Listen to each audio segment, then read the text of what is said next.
సందర్భాల్లో రాజకీయ నాయకులు అందరూ కూడా చేసేది ఏమిటంటే తప్పే చేయకపోతే మీరంతా ఎందుకు భయపడుతున్నారు, why don't you face the enquiry అని వీళ్ళు చాలా సహజంగా చాలా విషయాల్లో మాట్లాడుతూ ఉంటారు. అది ఇప్పుడు వీళ్ళకే వర్తిస్తుంది.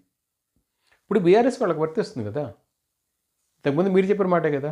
ఓకే, రైట్, విచారణ జరుగుతుంది, మీ తప్పు లేదు, ఎవరికి అప్పనంగా డబ్బులు ఇవ్వలేదు, ఏం కాలేనప్పుడు ఏమవుతుంది, why don't you face the enquiry.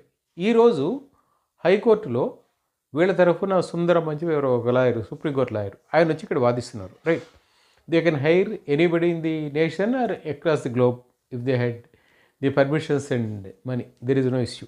కానీ ప్రాబ్లం అంతా ఎక్కడ అంటే అసలు దాంట్లో తప్పే జరగనప్పుడు విచారణకు భయపడాల్సిన అవసరం లేదు, శాసనసభలో అంత గొడవ చేయాల్సిన అవసరం లేదు. ఒకటి, ఈరోజు ముఖ్యమంత్రి రేవంత్ రెడ్డి అసెంబ్లీలో మాట్లాడుతూ ఏమంటున్నాడంటే, ఇప్పుడు దీని మీద విచారణ జరిపించండి, చూడండి, మేము అగ్ని పుష్పాల్లో బయటకు వస్తాము అని చెప్పి వాళ్ళు చెప్పారు కదా, మేము ఎంక్వైరీ వేయించాము. ఒకటి. రెండోది, ఈ 50 కోట్లు కాదు అసలు డబ్బు. అసలు డబ్బు ఎంత అంటే 600 కోట్లు వీళ్ళు దఫాల వారీగా ఇవ్వబోతున్నారు. దానిని మేము నిరోధించాము. సుమారు 550 కోట్లు దీని ద్వారా నేను కాపాడాను అని చెప్తున్నాడు. సరే, నిజం ఏమిటనేది మెల్లిగా బయటకు వస్తుంది. అంటే యూజువల్గా ఏ రాజకీయ నాయకుడు ఎప్పుడు మాట్లాడినా హాఫ్ ట్రూతే మాట్లాడతారు, హాఫే మాట్లాడతారు, మిగిలిన హాఫ్ మనం మిగిలిన సోర్సెస్ నుంచి కనుక్కోవాల్సింది. అది ఎప్పుడైనా ఎవరి విషయంలో అయినా జరుగుతుంది. అది కేటీఆర్ అవనండి, హరీష్ రావు అవనండి, రేవంత్ రెడ్డి అవనండి, ఇంకోళ్ళు అవనండి, మీరు ఎవరు మాట్లాడినా సరే వాళ్ళు చెప్పదలుచుకున్నది మాత్రమే చెప్తారు, మిగిలినంతా ఇది వస్తుంది. ఇది లేదు.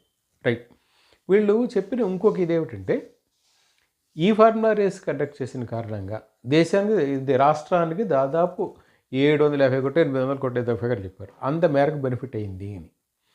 దాన్ని ఎట్లా లెక్కేశారు, ఏదో ఒక ఏజెన్సీ లెక్కేసి చెప్పింది అని.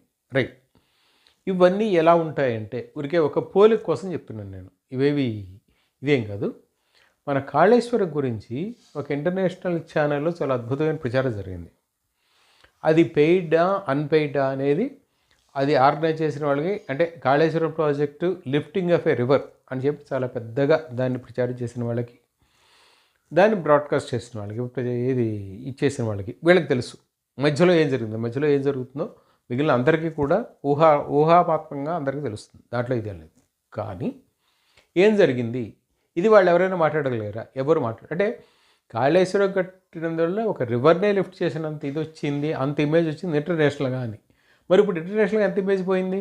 సో ఇంటర్నేషనల్గా ఇమేజ్ రావడం ఇది అంటే దానివల్ల ఏదో ఇదయింది అని చెప్పడము, అంత మేరకు బెనిఫిట్ అయిందని చెప్పడం, ఇది ఊరికే ఇట్ ఈజ్ మెస్మరైజింగ్